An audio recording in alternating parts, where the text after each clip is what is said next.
नमस्कार तथा सुप्रभात। काया कैरनमा तपाईंलाई साथी मदन पौड्यालसँगै दिपा तिमल सिन्हाको स्वागत छ। काया कैरन उज्यालो रेडियो नेटवर्कसँगै उज्यालो अनलाइन र मोबाइल एप्लिकेशनबाट एकसाथ प्रसारण भइरहेको छ। आज 2078 साल पुस 20 गते मंगलबार, पुस शुक्ल पक्षको द्वितीया तिथि, सन् 2022 जनवरी 4 तारिक। काया कैरन सुरु गरौं मुख्य खबरका शीर्षकहरूबाट। माओवादी केन्द्रको अध्यक्षमा फेरि प्रचण्ड, आकांक्षीको व्यवस्थापन जटिल भएपछि अन्य पदाधिकारी चयन प्रक्रिया अल्पत्र, राष्ट्रिय सभा सदस्यको चुनावमा सत्ता गठबन्धन र एमालेबीच प्रतिस्पर्धा, उम्मेदवारी दर्ता आज। 60 वर्ष नागेका र कमजोर प्रतिरक्षा प्रणाली भएकालाई आजदेखि कोरोना विरुद्धको अतिरिक्त खोप, अतिरिक्त डोजका लागि पूर्ण खोप पाएको 3 महिना पूरा हुनुपर्ने। ललिता निवास जग्गाको अनुसन्धान अन्तिम चरणमा, 126 रोपनी जग्गा हिनामिना भएको निष्कर्ष, 300 भन्दा धेरैलाई कारबाहीको सिफारिस र 12 अर्ब बिगो मागदावीको तयारी। दक्षिण कोरियामा ओमिक्रोन भेरिएन्टबाट पहिलो पटक 2 जनाको ज्यान गयो। नयाँ भेरिएन्टले महामारीको रूप लिन सक्ने भन्दै चिन्ता व्यक्त। र इङ्ग्लिस प्रिमियर लिगमा म्यान्चेस्टर युनाइटेड वुल्फसँग पराजित। काया कैरनमा अब खबरको सिलसिला। 8औं राष्ट्रिय महाधिवेशनको हलबाट अपूर्व केन्द्रीय समिति चयन गरेको अर्को दिन माओवादी केन्द्रीय समिति बैठकबाट अध्यक्षमा पुनः पुष्पकमल दाहाल प्रचण्डलाई निर्विरोध निर्वाचित गरिएको छ। उपाध्यक्ष, महासचिव लगायत केन्द्रीय पदाधिकारी चयन गर्न बसेको केन्द्रीय समिति बैठक 3 दशक भन्दा बढी पार्टी प्रमुख रहँदै आएका प्रचण्डलाई अध्यक्ष चयन गरी पुस 25 गतेसम्म स्थगित भएको छ। मुख्य गरी महासचिवमा सहमति जुट्न नसकेपछि पदाधिकारी चयन गर्ने बैठक 1 हप्ता धकेलिएको हो। महाधिवेशन हलले आइतबार 136 सदस्यीय अपूर्व केन्द्रीय समिति चयन गरेको थियो। चीनमा उपचाररत वर्षमान पुन चाँडै स्वदेश फर्कने कारण देखाएर प्रचण्डले पदाधिकारी चयन प्रक्रिया केही दिन पछाडि सारिएको बताउनु भएको छ। स्रोतका अनुसार आकांक्षीहरूको व्यवस्थापन गर्न जटिल भएपछि प्रचण्डले अन्य पदाधिकारी चयन प्रक्रिया ल्याम्बाउनु भएको हो। पदाधिकारीमा सबैभन्दा बढी प्रतिस्पर्धा महासचिवमा देखिएको छ। केन्द्रीय समिति र अध्यक्ष निर्विरोध निर्वाचित भएकाले पदाधिकारीमा निर्वाचन हुने सम्भावना कमजोर बनेको छ। तत्कालीन प्रधानमन्त्री केपी शर्मा ओलीले 4 वर्ष अघि राष्ट्रिय अनुसन्धान, राजस्व अनुसन्धान र सम्पत्ति शुद्धिकरण विभागलाई आफू मातहत ल्याउँदा चर्को विरोध गरेका प्रधानमन्त्री शेरबहादुर देउवाले अहिले तीनै निकायलाई पूर्ववत अवस्थामा फर्काउन मान्नु भएको छैन। अर्थमन्त्री जनार्दन शर्माले राजस्व र सम्पत्ति शुद्धिकरण विभागलाई अर्थमा सार्न केही समय यता आग्रह गरिरहनु भएको छ, तर बालुवाटार सकारात्मक नभएकै कारण यी दुई सहित तत्कालीन प्रधानमन्त्री ओलीले आफू मातहत ल्याएका दर्जनभन्दा बढी शक्तिशाली निकाय अहिले पनि प्रधानमन्त्री तथा मन्त्री परिषद कार्यालय मातहतमै छन्। आफ्ना विरोधीलाई तह लगाउन तत्कालीन प्रधानमन्त्री केपी शर्मा ओलीले अर्थ र गृह मन्त्रालय मातहत रहेका शक्तिशाली विभागलाई प्रधानमन्त्री तथा मन्त्री परिषद कार्यालयमा ल्याएको भनेर प्रश्न उठाउँदै आएका देउबा अहिले त्यही प्रश्न आफूतिर फर्कदा भने मौन रहनु भएको छ। ओलीकै नीतिलाई अनुमोदन शीर्षकको यो खबर आजको कान्तिपुर दैनिकले छापेको छ। यसैबीच काङ्ग्रेस सभापति शेरबहादुर देउबा महाधिवेशनमा मौन बसेर सहयोग गरेका वरिष्ठ नेता रामचन्द्र पौडेललाई सक्रिय बनाएर आफूसँग प्रतिस्पर्धामा उत्रिएका शेखर कोइरालालाई साइजमा राख्ने रणनीतिमा अघि बढ्नु भएको छ। केन्द्रीय कार्यसमितिमा मनोनयन र राष्ट्रिय सभा उम्मेदवारी तय गर्दा उहाँको रणनीतिको चित्र देखिन थालेको हो। केन्द्रीय सदस्यमा मनोनित वरिष्ठ नेताहरूका कारण सभापतिका निकटतम प्रतिद्वन्दी शेखर कोइरालाको वरियता अझ तल धकेलिएको छ। पहिलो बैठकमा 20औं नम्बरमा रहेका उहाँ पछिल्लो वरियतामा 27औं स्थानमा पुग्नु भएको छ। सभापति देउबापछि दोस्रो वरियतामा रामचन्द्र पौडेललाई राखिएको छ। राष्ट्रिय सभा सदस्य चुनावका लागि सत्ता गठबन्धन र एमाले बीच प्रतिस्पर्धा हुने भएको छ। सत्ता गठबन्धन कांग्रेस, माओवादी, नेकपा एकीकृत समाजवादी, जनता समाजवादी पार्टी र जनमोर्चा बीच सहमति बनेको हो। हिजो बालुवाटारमा बसेको गठबन्धन बैठकले रिक्त 19 सीट बाँडफाँड गरेर चुनावमा अघि बढ्ने सहमति गरेको हो। सत्ता गठबन्धन एकातिर भएपछि एमाले अहिलेको 8 सीट गुमाउन सक्ने सम्भावना देखिएको छ। एकीकृत समाजवादीका नेता तथा पूर्व प्रधानमन्त्री जगन्नाथ खनालका अनुसार कांग्रेसलाई 6, माओवादी केन्द्र र एकीकृत एकीकृत समाजवादीलाई 5-5, जनता समाजवादी पार्टीलाई 2 र राष्ट्रिय जनमोर्चालाई 1 सिट छुट्याइएको छ। संघीय संसद सचिवालयका अनुसार एमालेका 8, कांग्रेसका 3, एकीकृत समाजवादी 4, माओवादीको 4, मनोनित 1 जनाको अवधि फागुन 21 मा सकिँदैछ। सत्ता गठबन्धन पार्टीका जति जनाको पदावधि सकिँदैछ। भागभण्डामा त्यसभन्दा बढी सिट पाएका छन्। एमाले, कांग्रेस, एकीकृत समाजवादीले उम्मेद्वारको नाम समेत टुंगाइसकेका छन्। माओवादी र जसपाले अझै उम्मेद्वार टुंग्याउन सकेका छैनन्। आउँदो माघ 12 गते हुने राष्ट्रिय सभा सदस्य चुनावका लागि आज उम्मेद्वारी दर्ता हुँदैछ। सम्बन्धित प्रदेशको निर्वाचन अधिकृतको कार्यालयमा उम्मेद्वारी दर्ताका लागि बिहान 10 बजेदेखि दिउँसो 3 बजेसम्मको समय दिइएको छ। सरकारले 60 वर्ष नागेका र कमजोर प्रतिरक्षा प्रणाली भएकाहरूलाई कोरोना विरुद्धको खोपको अतिरिक्त मात्रा दिने निर्णय गरेको छ। पूर्ण खोप लगाएको 3 महिना पुगेका र चीनमा निर्मित भेरोसेल वा सिनोफार्म खोप लगाएका 60 वर्षभन्दा माथिकालाई अतिरिक्त खोप दिन लागि हो। विज्ञहरूले कोरोनाको नयाँ भेरिएन्ट ओमिक्रोनका कारण आउन सक्ने अर्को लहरको जोखिम न्यून गर्न बुस्टर डोजको आवश्यकता औलाउँदै आएका थिए। सरकारले बुस्टर डोज नभने पनि आजदेखि अतिरिक्त खोप दिने निर्णय गरेको हो। अतिरिक्त खोप मध्यम तथा गम्भीर रूपमा रोग प्रतिरोधात्मक क्षमता कम भएका, सक्रिय क्यान्सर पीडित, अङ्ग प्रत्यारोपण गरेका, एचआईभी भएका, उपचारका क्रममा रोग प्रतिरोधात्मक क्षमता कम गराउने औषधि लिइरहेका र भेरोसेल वा सिनोफार्म खोप लगाएका 60 वर्ष र त्योभन्दा माथि उमेर समूहकाले पाउनेछन्।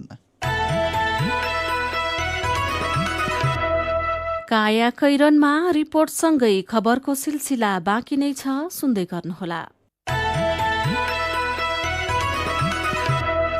उज्यालो रेडियो नेटवर्कसँगै उज्यालो अनलाइन र मोबाइल एप्लिकेशनमा प्रसारण भइरहेको काया कैरनमा तपाईंलाई फेरि स्वागत छ। यतिन्जेल हामीले माओवादी केन्द्रको अध्यक्षमा फेरि प्रचण्ड, आकांक्षीको व्यवस्थापन जटिल भएपछि अन्य पदाधिकारी चयन प्रक्रिया अलपत्र, राष्ट्रिय सभा सदस्यको चुनावमा सत्ता गठबन्धन र एमाले बीच प्रतिस्पर्धा, 60 वर्ष नागेका र कमजोर प्रतिरक्षा प्रणाली भएकालाई आजदेखि कोरोना विरुद्धको अतिरिक्त खोप लगायतका खबर प्रस्तुत गर्यौं। काया कैरनमा अब बाँकी प्रसंग। त्रिभुवन अन्तर्राष्ट्रिय विमानस्थलमा हरेक दिन सरदर 3 नेपालीको शव बन्द बाकसमा आउँछ। विदेशमा प्राण त्याग गरेका त्यस्ता हरेक शवमा मृत्युको कारण सम्बन्धित देशले जारी गरेको मृत्यु दर्ताको प्रमाणपत्र र पासपोर्ट पनि हुन्छ। यसरी आएको शव बुझेर आफन्तले रीति र संस्कृति अनुसार संस्कार गरी शोक मनाउँछन्। नवलपरासीका सुशीला र सुनिलले पनि आफ्नी आमाको शव विधिपूर्वक बुझेर पशुपतिमा दाह संस्कार गरे। तर क्रिया गरिएकी आमा साउदीको जेलमा अहिले मृत्युदण्डका दिन पर्खिँदैछन्। अनि सुनिल र सुशीला आमालाई मृत्युदण्डबाट बचाउन हारगुहार गरिरहेका छन्। नवलपरासीको सुनवलकी सुशीला मगर र भाइ सुनिल गुरुङको भोगाईसहित साथी सञ्जिता देवकोटा। हामीलाई पनि नबताइकन अनि एक्कासी जानुभएको के थाहै नदिकन उठेर हिँड्नुभयो, केही पनि नभनिकन हिँडिदिनु भएछ। अनि यहाँ मलाई पनि खबरै छैन। अब म त हरायो अब यत्रो महिना भइसक्यो, अहिलेसम्म पनि अब मम्मीलाई भेटा छैन। अब हराएको त होला नि भन्ने भयो हामीलाई पनि। नवलपरासीकी सरस्वती घिमिरे 2068 सालको कार्तिकमा एकाएक घरबाट हराउनु भयो। सोधी खोजी धेरैतिर गर्दा कतै भेटिएन। करिब 7 महिनापछि छोरी सुशीलाको घरमा आएर एक अपरिचित महिलाले आमा सरस्वती साउदी गएको खबर मात्र गरिनन्, आमाले पैसा पठाउन लागेको जानकारी पनि दिइन्। अनि सुशीलाको फोन र नागरिकता नम्बर लिएर गइन्। हराएकी आमा भेटिएको खुसी र आमासित कुरा गर्ने धोको पालेर बसेकी सुशीलाको फोनमा 1 हप्तापछि घण्टी त बज्यो, तर त्यो फोनले आमाको लास त्रिभुवन अन्तर्राष्ट्रिय विमानस्थल आइपुगेको खबर दियो। म एयरपोर्टदेखि बोलेको, तिम्रो मम्मीको नाम यस्तो यस्तो गरेको, लास आहा लिन आऊ, रिसिभ गर्न आऊ भनेर चाहिँ उहाँबाट बोलाउनु भयो। अब त्यतिखेर मलाई केही पनि थाहा थिएन। अब होला भन्ने भयो। अन्त ल हुन्छ म आउँछु भने विमानस्थलमा पुगेर सुशीलाले आमाको सब बुझ्नुभयो। आमा सरस्वती घिमिरेको सबसँगै आएको बाकसमा मृत्युको कारण, आमाको पासपोर्ट, साउदी सरकारले प्रमाणित गरेको मृत्यु दर्ताको प्रमाणपत्र र सानो औषधिको पोको पनि थियो। सरस्वतीले विमानस्थलबाट पशुपति आर्यघाटमा लगेर आमाको दाह संस्कार गर्नुभयो।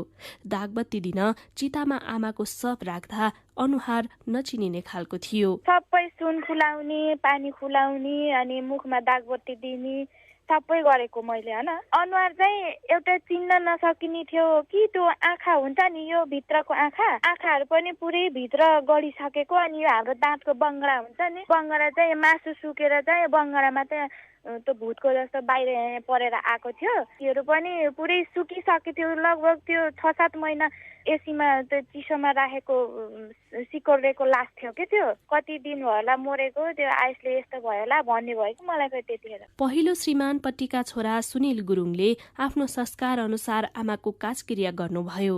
आमाको काजकर्म गरेको लगभग 4 वर्षपछि छोरा सुनिल पनि रोजगारीका लागि साउदी अरब नै जानुभयो। घर व्यवहार बालबच्चा यस्तैमा बित्दै थिए सुशीलाका दिन पनि।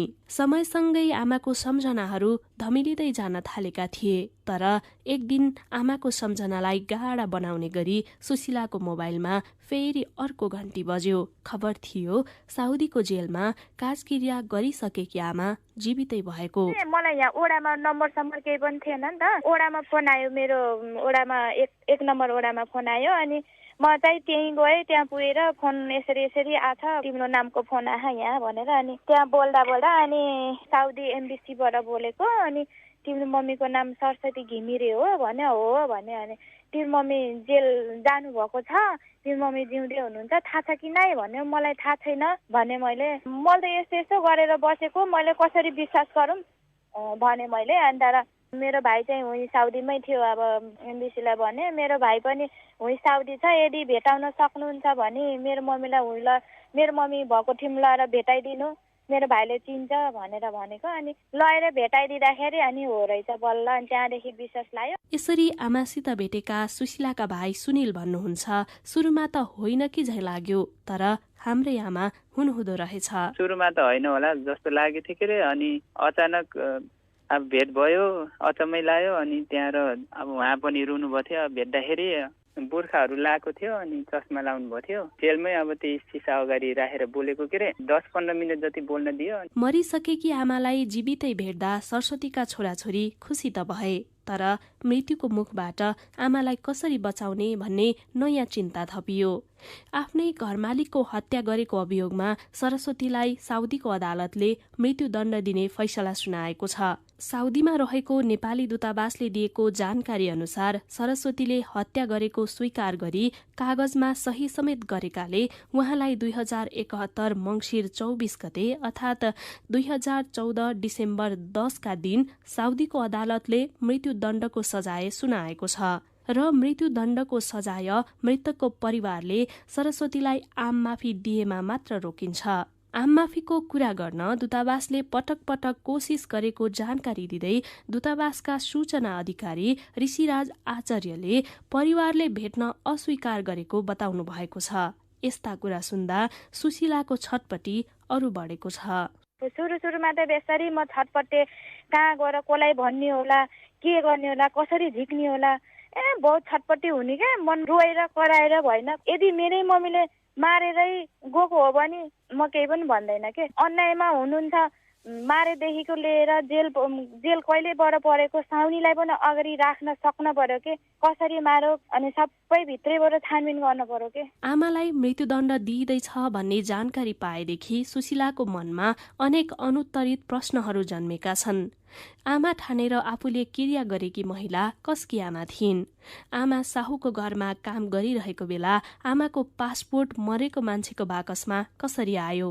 आमा जेल परेको थाहा पाउने नेपाली दूतावासले आमाको नाममा मरेको लास पठाउँदा किन जानकारी दिएन? लास आएको केही समयपछि आमाको सामान भनेर आएको लगेज कसको थियो? कतै जसको लगेज आमा सरस्वतीको भन्दै आफ्नो नाममा आयो सब पनि उनैको त थिएन? त्यो फोन नम्बर कसको थियो जुन लगेज सिधै आएको थियो? र त्यो लगेज लैजाने को थियो? यदि तपाईको चिन्जानका कसैले साउदीबाट आएको लगेज नवलपरासीकी सुशीलाबाट लिएको थाहा पाउनु भएको छ भने उज्यालोमा सम्पर्क गरेर सुशीलासित कुरा गर्न सक्नुहुन्छ। सुशीलाको दिदीभाइका भोगाई विस्तृतमा थाहा पाउन अहिले बिहान 8:20 प्रसारण हुने कार्यक्रम देश परदेश सुन्न नभुल्नुहोला। काया कैरनमा कार्टुनसँगै खबरको सिलसिला बाँकी नै छ, सुन्दै गर्नुहोला। सीधा कुरा प्रष्ट विचार काठमाडौँमा 90 मेगाहर्ज उज्यालो रेडियो नेटवर्क मार्फत देशभरिका विभिन्न एफएम स्टेशन तथा उज्यालो अनलाइन र मोबाइल एप्लिकेशनमा प्रसारण भइरहेको काया कैरनमा तपाईंलाई फेरि स्वागत छ।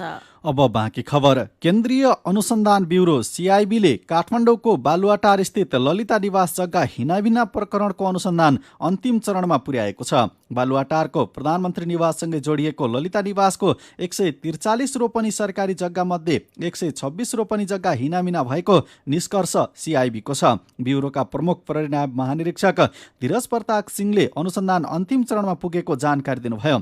सीआईबीले सरकारी जग्गा हिनामिनामा जोडिएका 300 भन्दा बढी व्यक्ति विरुद्ध मुद्दा चलाउन सिफारिस गर्ने तयारी गरेको जनाएको छ।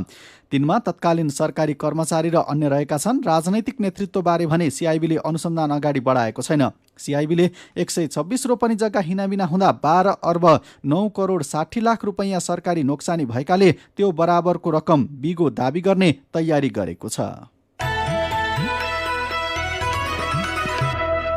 अब विदेशको खबर। कोरोना भाइरसको नयाँ भेरिएन्ट ओमिक्रोनका कारण दक्षिण कोरियामा पहिलो पटक 2 जनाको ज्यान गएको छ। संक्रमण पुष्टि भएपछि उनीहरूलाई अस्पताल भर्ना गरिएको थियो। दक्षिण कोरियाका सरकारी अधिकारीले 2 जनाको ज्यान गएको पुष्टि गरी संक्रमणबारे थप चिन्ता व्यक्त गरेका समाचार संस्था सिन्हुवाले जनाएको छ। कोरोनाको नयाँ भेरिएन्ट ओमिक्रोनले पनि महामारीको रूप लिन सक्ने स्वास्थ्य अधिकारीहरूले बताएका छन्। अब खेल खबर। इङ्ग्लिस प्रिमियर लिग फुटबलमा म्यान्चेस्टर युनाइटेड उल्फ्ससँग पराजित भएको छ। ओल्ड ट्राफोर्डमा गैराती भएको खेलमा उल्फ्सले युनाइटेडलाई 1-0 गोलले हराएको हो। खेलको 82औं मिनेटमा उल्फ्सका जोआओ माउटिन्नोले गरेको गोल नै निर्णायक भयो। त्यससँगै युनाइटेडका क्रिस्टियानो रोनाल्डोले फ्रीकिकबाट गरेको गोल अफसाइड भएको थियो। जितसँगै उल्फ्सको 19 खेलमा 28 अङ्क भएको छ। उल्फ्स अङ्क तालिकाको 8औं स्थानमा छ। समान खेलमा म्यान्चेस्टर युनाइटेड 31 अङ्कका साथ 7औं स्थानमा छ। अब केही खबर संक्षेपमा। अछामको ढकारी गाउँपालिका 7 की गौरी नेपाली 17 वर्षकी भइन्। 15 वर्षमै उनले विवाह गरिन्। सानो उमेरमा बिहे गर्ने सामाजिक चलन पछ्याउन पुगेकी उनको स्वास्थ्य अवस्था भने जटिल बन्न पुगेको छ। घरमै मृत शिशुलाई जन्म दिन। बेहोस अवस्थामा मृत शिशुलाई जन्म दिएकी गौरीलाई स्वास्थ्य संस्थामा लैजानुको साटो देउता लागेको भन्दै परिवारले फेरि धामी झाँक्रीको सहारा लिए। अन्तिम अवस्था आएपछि भने ढकारी स्वास्थ्य चौकी पुर्याए। त्यताबाट जिल्ला अस्पताल रेफर गरिएको छ। बेथा लागे झाँक्री कहाँ चिकित्सा बिरामी भएपछि मात्र अस्पताल जोखिम मोल्दै अन्तिम अवस्थामा मात्रै स्वास्थ्य संस्था पुग्छन् अछामका गर्भवती किशोरी शीर्षक दिएर यो खबर आजको कान्तिपुर दैनिकले छापेको छ। काठमाडौँ रक्सौल रेलमार्गको फाइनल लोकेसन सर्वेको काम सुरु गरिएको छ। गएको असोज 22मा नेपाल र भारत सरकारका उच्च अधिकारीबीच भएको समझदारी पत्र अनुसार अध्ययन अघि बढाइएको हो। र राजनीतिक भागभण्डा र नेताहरूका खल्तीका व्यक्ति राजदूत बनाउने परिपाटीका कारण कूटनीतिक क्षेत्रमा नेपालको छवि धुमिल हुँदै गएको छ। काया कैरनमा अब पालो उखानको। थिति छाडे बिती जाला। उज्यालो रेडियो नेटवर्कबाट प्रसारण भइरहेको काया कैरन सक्नु अघि मुख्य खबर फेरि एकपटक। माओवादी केन्द्रको अध्यक्षमा फेरि प्रचण्ड। आकांक्षीको व्यवस्थापन जटिल भएपछि अन्य पदाधिकारी चयन प्रक्रिया अल्पत्र। राष्ट्रिय सभा सदस्यको चुनावमा सत्ता गठबन्धन र एमाले बीच प्रतिस्पर्धा। उम्मेदवारी दर्ता आज। 60 वर्ष नागेका र कमजोर प्रतिरक्षा प्रणाली भएकालाई आजदेखि कोरोना विरुद्धको अतिरिक्त खोप अतिरिक्त डोजका लागि पूर्ण खोप पाएको 3 महिना पूरा हुनुपर्ने। ललिता निवास जग्गाको अनुसन्धान अन्तिम चरणमा। 126 रोपनी जग्गा हिनामिना भएको निष्कर्ष। 300 भन्दा धेरैलाई कारबाहीको सिफारिस र 12 अर्ब बिगो माग दाबीको तयारी। दक्षिण कोरियामा ओमिक्रोनबाट पहिलो पटक 2 जनाको ज्यान गयो। नयाँ भेरिएन्टले महामारीको रूप लिन सक्ने भन्दै चिन्ता व्यक्त। र इङ्ग्लिस प्रिमियर लिगमा म्यान्चेस्टर युनाइटेड उल्फ्ससँग पराजित। अब कार्टुन। आज हामीले कोरी शीर्षकमा उत्तम नेपालले बनाउनु भएको कार्टुन लिएका छौं। नेताहरूको बोली एउटा र व्यवहार अर्कै हुने गरेको छ। केही समय अघि प्रचण्डले गाउँ घर फर्किएर काम गर्ने बताउनु भएको थियो। कार्टुन यही प्रसङ्गसँग सम्बन्धित छ। यहाँ कार्टुनमा प्रचण्ड जस्ता देखिने व्यक्ति सोफामा बसिरहेका छन् अनि उनको छेउमा रहेका अन्य नेता भन्दैछन्, गाममा श्रम गर्न त गुटुटु हेलिकप्टर चढेर रिसोर्टहरूमा थकै मार्दै जानुपर्छ है कामरेड। आजको कायाकैरन सकिएको छ। कायाकैरनबाट प्राविधिक साथी सरोज थापासँगै हामी पनि बिदा माग्छौं। कायाकैरन सुन्नुभएकोमा तपाईंलाई धन्यवाद। उज्यालो मोबाइल र अनलाइनमा प्रसारण भइरहेका रेडियो र अनलाइनका सामग्री भाइबरमा पनि उपलब्ध छन्। कोरोना विरुद्धको खोप लगाउन छुट्नु भएको छ भने आफ्नो ओडामा सम्पर्क गर्नुहोला। नमस्कार।